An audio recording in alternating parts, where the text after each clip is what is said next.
Hi guys, ಎಲ್ರಿಗೂ ನಮಸ್ಕಾರ. Lachchi ಸುನಲ್ಲಿ YouTube ಚಾನಲ್ಗೆ ನಿಮ್ಮೆಲ್ಲರಿಗೂ ಸ್ವಾಗತ. ಹಾಗೆ ಇವತ್ತು ನಾನು ಒಂದು ಒಳ್ಳೆ ರೆಸಿಪಿ ಅಂತಲೇ ಹೇಳ್ಬೋದು. ಒಳ್ಳೆ ಆರೋಗ್ಯಕರವಾದ ರೆಸಿಪಿ ಮರಗೆಣಸು ಪಲ್ಯ ಹೇಗೆ ಮಾಡೋದು ಅಂತ ಈ ವಿಡಿಯೋದಲ್ಲಿ ನೋಡೋಣ. ನಾನು ಮೊದಲನೇದಾಗಿ ಇಲ್ಲಿ ಬಿಸಿನೀರಿಗೆ ಒಂದು ಪಾತ್ರೆಯಲ್ಲಿ ನೀರು ಹಾಕ್ಕೊಂಡಿದ್ದೀನಿ ಬಿಸಿ ಮಾಡೋಕ್ಕೆ. ನೋಡಿ, ಇದು ಮರಗೆಣಸು ಸ್ವಲ್ಪ ಉದ್ದುದ್ದಕ್ಕಿರುತ್ತೆ. ಅದು ಮೇಲ್ಗಡೆ ಎಲ್ಲ ಸಿಪ್ಪೆ ತೆಗೆದು ಈ ಥರ ಹೆಚ್ಕೋಬೇಕು. ತುಂಬ ಸ್ವಲ್ಪ ಗಟ್ಟಿಯಾಗಿರುತ್ತೆ.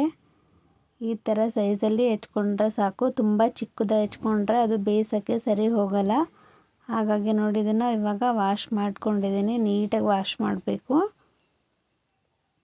ಇವಾಗ ಇಲ್ಲಿ ನಾನು ನೀರು ಕಾಯಿಸೋಕೆ ಇಟ್ಟಿದ್ನಲ್ಲ, ಆ ಪಾತ್ರೆಯಲ್ಲಿ ನೀರು ಕುದೀತಾ ಇದೆ. ಇವಾಗ ಕುದೀತಾ ಇರುವ ನೀರಿಗೆ ನಾನು ಇದನ್ನು ಹಾಕೋಬೇಕಾಗುತ್ತೆ. ನಾನು ತೊಗೊಂಡಿರೋದು ಒಂದು ಅರ್ಧ kg ಅಷ್ಟು ಮರಗೆಣಸು ತೊಗೊಂಡಿದ್ದೀನಿ. ಇದನ್ನು ನೀಟಾಗಿ ಬೇಯಿಸ್ಕೋಬೇಕು. ಅಂದರೆ ಆಲೂಗಡ್ಡೆ ನಾವು ಹೇಗೆ ಬೇಯಿಸ್ಕೋತೀವಿ ಅದೇ ಹದದಲ್ಲಿ ಇದನ್ನು ಬೇಯಿಸ್ಕೋಬೇಕಾಗುತ್ತೆ. ಇದಕ್ಕೆ ಬೇಯಿಸ್ಕೊಳೋಕ್ಕೆ ರುಚಿಗೆ ತಕ್ಕಷ್ಟು ಉಪ್ಪು ಹಾಕ್ತಾಯಿದ್ದೀನಿ. ಅಂದರೆ ನಾನಿಲ್ಲಿ 1.5 ಸ್ಪೂನಷ್ಟು ಉಪ್ಪು ಹಾಕ್ತಾಯಿದ್ದೀನಿ. ಮತ್ತು ಒಂದು ಅರ್ಧ ಟೀ ಸ್ಪೂನಷ್ಟು ಅರಿಶಿನ ಪುಡಿ. ಇದನ್ನು ಎರಡೂ ಹಾಕ್ಕೊಂಡು ಬೇಯಿಸ್ಕೋಬೇಕು. ಇದು ಬೇಯಿಸಿದಾಗ ನಿಮಗೆ ಗೊತ್ತಾಗುತ್ತೆ, ಸೇಮ್ ಆಲೂಗಡ್ಡೆ ಥರನೇ ಇರುತ್ತೆ. ಆದರೆ ಚೆನ್ನಾಗಿ ಬೇಯಿಸ್ಕೋಬೇಕು. ತುಂಬಾ ಮೆತ್ತಗಾಗೋವರೆಗೂ ಬೇಯಿಸ್ಕೋಬಾರ್ದು. ಆಲೂಗಡ್ಡೆ ಸಾಂಬಾರಿಗೆ ಹಾಕಿದಾಗ ಹೇಗೆ ಬೇಯಿಸ್ಕೋತೀವಿ ಆ ಹದದಲ್ಲಿ ಬೇಯಿಸ್ಕೊಂಡ್ರೆ ಸಾಕಾಗುತ್ತೆ. ಇವಾಗ ಇದನ್ನು ಮುಚ್ಚಿ ಒಂದು 1/4 ಗಂಟೆ ಬಿಡ್ತೀನಿ ಅಷ್ಟೇ. ಒಂದು ಮೀಡಿಯಮ್ ಊರಲ್ಲಿ ಒಂದು 1/4 ಗಂಟೆ ಬಿಡಬೇಕಾಗುತ್ತೆ.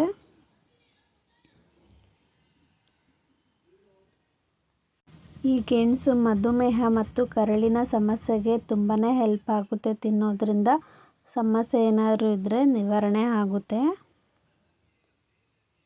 ಇವಾಗ ಮತ್ತೆ ಒಂದು 5 ನಿಮಿಷ ಬಿಟ್ಟು ನೋಡಿ, ಈ ಥರ ನೀರೆಲ್ಲ ಹಿಂಗೋಗಿದೆ ಅಂದರೆ ಆಲ್ರೆಡಿ ಇದು ಬೆಂದಿದೆ ಅಂತ. ಕರೆಕ್ಟಾಗಿ ಒಂದು 15 ನಿಮಿಷ ಮೀಡಿಯಮ್ ಊರಲ್ಲಿ ಬೇಯಿಸ್ಕೊಂಡ್ರೆ ಸಾಕು. ನೋಡಿ, ಈ ಥರ ಆಲೂಗಡ್ಡೆನ ಮರಗೆಣಸು ಈ ಥರ ಕಟ್ ಮಾಡಿಕೊಂಡ್ರೆ ಗೊತ್ತಾಗುತ್ತೆ ಇದು ಬೆಂದಿದೆ ಅಂತ.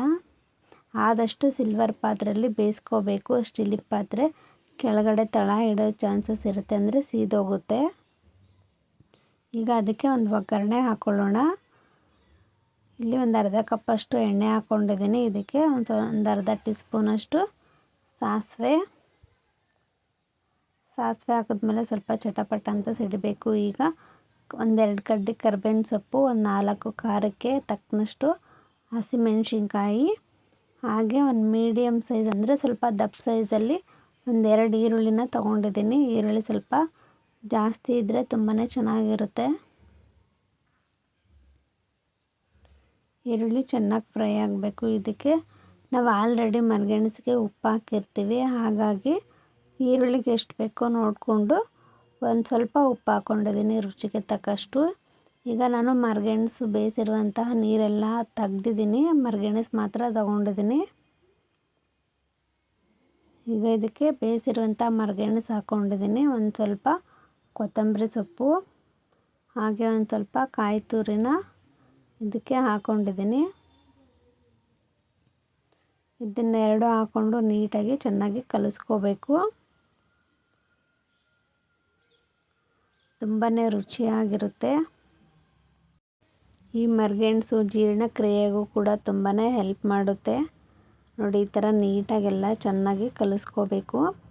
ಅದೇನು ಒಗ್ಗರಣೆ ಹಾಕಿರ್ತೀವಲ್ಲ, ಮೇನ್ ಟೇಸ್ಟ್ ಅದೇ. ಇದಕ್ಕೆ ಮಕ್ಕಳಿಗೆಲ್ಲ ಒಗ್ಗರಣೆ ಹಾಕ್ತೇನೆ ಬೇಕಾದ್ರೆ ಹಾಗೆ ಕೂಡ ಕೊಡ್ಬೋದು.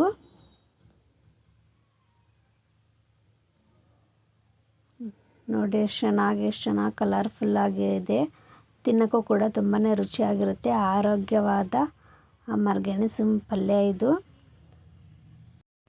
ವಿಡಿಯೋ ಇಷ್ಟ ಆದರೆ ಲೈಕ್ ಮಾಡೋದನ್ನು ಮರಿಬೇಡಿ. ಹಾಗೆ ನನ್ನ ಚಾನಲಿನ ಯಾರು ಸಬ್ಸ್ಕ್ರೈಬ್ ಮಾಡ್ಕೊಂಡಿಲ್ಲ ಅವರೆಲ್ಲ ದಯವಿಟ್ಟು ಸಬ್ಸ್ಕ್ರೈಬ್ ಮಾಡ್ಕೊಳ್ಳಿ, ಸಪೋರ್ಟ್ ಮಾಡಿ ಅಂತ ಹೇಳ್ತಾ ನೆಕ್ಸ್ಟ್ ವಿಡಿಯೋದಲ್ಲಿ ಮತ್ತೆ ಸಿಗೋಣ. ಹಾಗೆ ನಾನು ಶಾರ್ಟ್ ವಿಡಿಯೋಗಳು ಕೂಡ ಅಪ್ಲೋಡ್ ಮಾಡ್ತಾ ಇರ್ತೀನಿ, ಅದು ಕೂಡ ನೋಡಿ. ವಿಡಿಯೋ ಇಷ್ಟ ಆದರೆ ಲೈಕ್ ಮಾಡೋದನ್ನು ಮರಿಬೇಡಿ. Thank you so much. Next ವಿಡಿಯೋದಲ್ಲಿ ಮತ್ತೆ ಸಿಗೋಣ.